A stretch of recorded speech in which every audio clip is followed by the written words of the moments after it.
আসসালামু আলাইকুম। দেখে মনে হবে যে আমি আবারও কোনো একটা বিয়ের ভ্লগ নিয়ে আসছি, but no, this is not. এটা একটা বারবিকিউর পার্টি ছিল, তাও আবার সুমা আপুর ছাদে। সুমা আপু হচ্ছে দীপুর খালাতো বোন। সো সুমা আপুর ছাদে ছিল পার্টিটা। আর এই ক্লিপটা আনিকা আপু কেন করেছে আমি জানি না।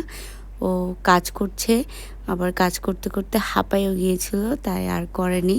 সো আমি কিছুটা হ্যাপি হলাম ওকে কাজ করতে দেখে। এনিওয়েজ, তারপর পার্টিটা ছিল সুমা আপুর বড় বোন রিনা আপুর জন্য। রিনা আপু রিসেন্টলি এসেছে ইউকে থেকে, দ্যাটস ওয়াই তার জন্য পার্টিটা থ্রো করা হয়েছে। আর তাও আবার সামারে বারবিকিউ পার্টি মানে অস্থির একটা ব্যাপার।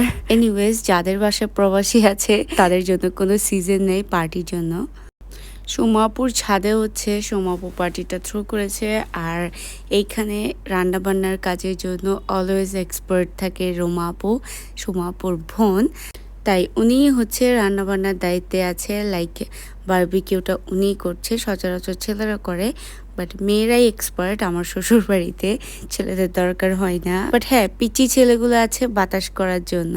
বারবিকিউর পাশাপাশি আপু এখানে মিক্সড একটা ভেজিটেবল রেখেছে, যেখানে জুকিনি আছে, বেবিকর্ন, মাশরুম, সব কিছুর একটা মিক্সড ভেজিটেবল। তারপর হচ্ছে বিরিয়ানিও ছিল, যেটা আপু নিজের হাতে বানিয়েছে, এটাও নিজের হাতে বানিয়েছে। আর প্রতিটা ডিশই অনেক মজার ছিল আপুর। আর এদিকে আনিকা আপুকে একটু কাজ করতে দেখা যাচ্ছে, ও সার্ভ করছিল বিরিয়ানি সবার জন্য। তারপর আরেকটা ডিশ ছিল সালাদ। আর এদিকে সবার জন্য হচ্ছে খাবার রেডি করা হয়ে গিয়েছে, এখন প্লেটিংয়ের পালা। সো এখানে চিকেন আর পরোটা দিয়ে হচ্ছে প্লেটিং করে ফেলছে, আর একজন একজন হাতে হাতে নিয়ে নিচ্ছিল খাবার। সাথে ছিল মোজো। আর এদিকে আমাদের পিচ্চিগুলো বসে আছে খাবারের জন্য, অ্যান্ড ওদেরকেও সার্ভ করা হয়েছে, আমিও নিয়ে নিয়েছি। সো স্টার্টার হিসেবে আমরা আগে বারবিকিউ আর পরোটা খাচ্ছিলাম, তারপর ওইটা খেয়ে একটু রেস্ট নিয়ে তারপর আমরা মেইন কোর্সে চলে যাই, যেটা ছিল বিরিয়ানি। সো আমরা খুব আরামে বিরিয়ানিটা এনজয় করছিলাম। আর একটু বেশি গরম ছিল, যার কারণে অনেক সময় নিয়ে খাওয়া লাগলো আমাদের। এনিওয়েজ, তারপর বাচ্চারা তো এখনই খাচ্ছে। আর এদিকে ভাবি সবাইকে সালাদ দিচ্ছে, ভাবি একটু বেশি হেল্পফুল, আমাদের গোপী বাহু।